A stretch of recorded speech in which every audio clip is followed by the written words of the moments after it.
Assalamualaikum warahmatullahi wabarakatuh. Saya Mutiara Rahma. Saya ingin responsi ulang asuhan kefarmasian 2.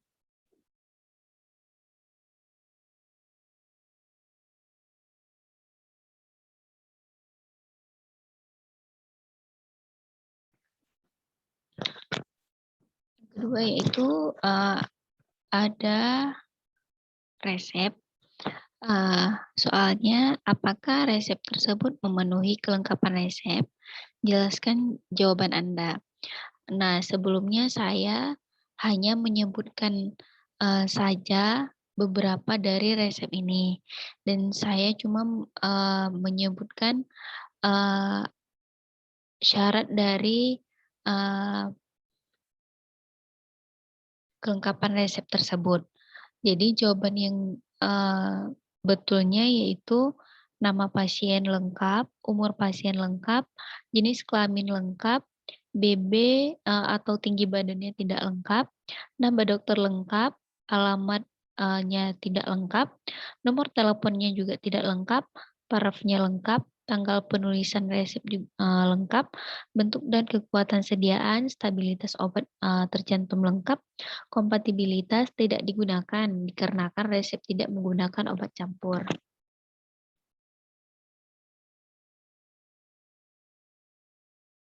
Nah, selanjutnya yaitu soal nomor 3.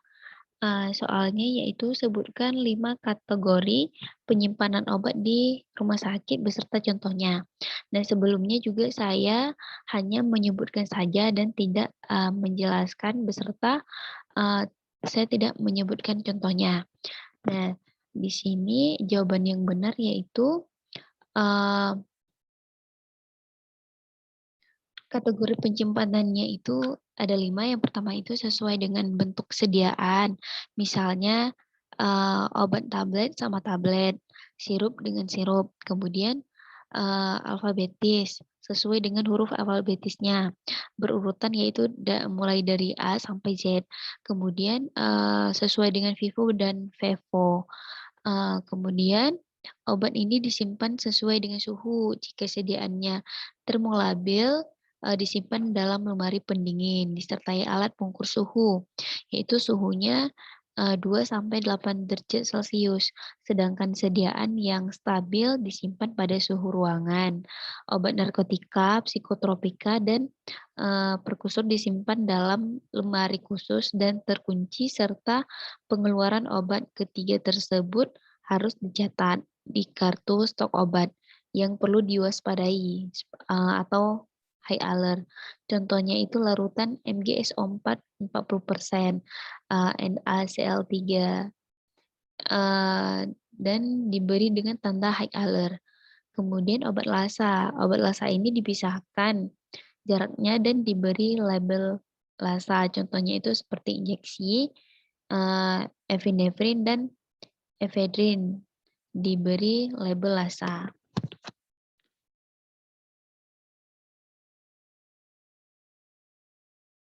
Nah, selanjutnya itu ada nomor 4. Soalnya yaitu sebutkan 5 jenis alat kesehatan beserta dengan kegunaannya. Sebelumnya juga saya sudah menjawab, cuman kurang lengkap penjelasannya. Nah, di sini jawabannya yaitu yang pertama yaitu ada infuset. Infuset ini yaitu alat yang digunakan dalam proses pemasangan infus. Infuset ini berguna untuk sebagai jalan masuknya cairan infus ke dalam tubuh pasien. Kemudian ada spuit. Spuit ini berguna untuk memasukkan cairan obat ke dalam tubuh melalui pembuluh darah atau intravena. Kemudian ada gunting operasi. Gunting operasi ini berguna untuk membuat potongan atau sayatan pada tubuh pasien yang akan menjalani operasi.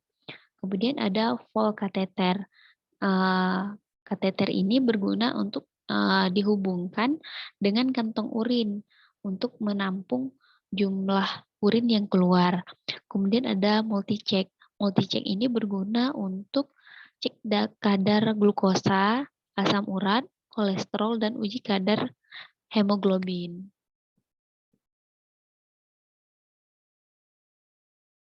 Nah, yang terakhir ini nomor 5, ada soalnya, sebutkan 3 jenis dispensing obat di rumah sakit dan jelaskan masing-masing jenis dispensing tersebut.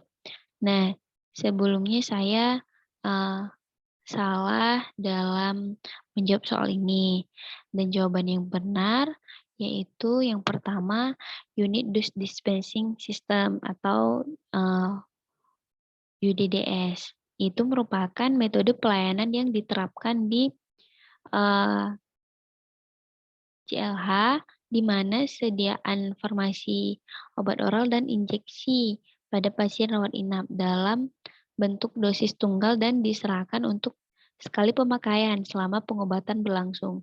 Sistem distribusi ini berlaku di pelayanan rawat inap. Setelah apotek menerima resep dan melakukan screening resep, kemudian petugas mencatat obat-obat yang digunakan di dalam, catatan penggunaan obat yang berbeda di tiap pasien dan obat akan disiapkan sesuai jadwal pemberiannya.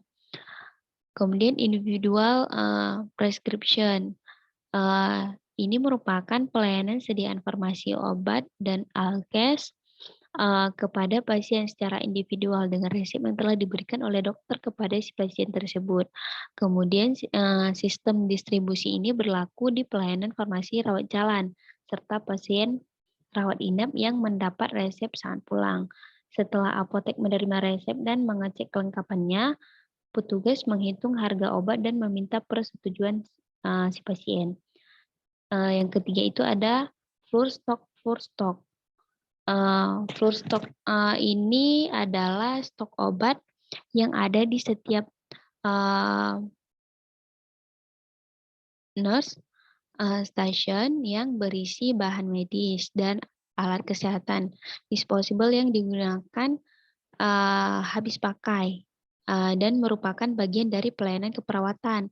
Distribusi floor stock ini berasal dari logistik melalui kepala pelayanan keperawatan.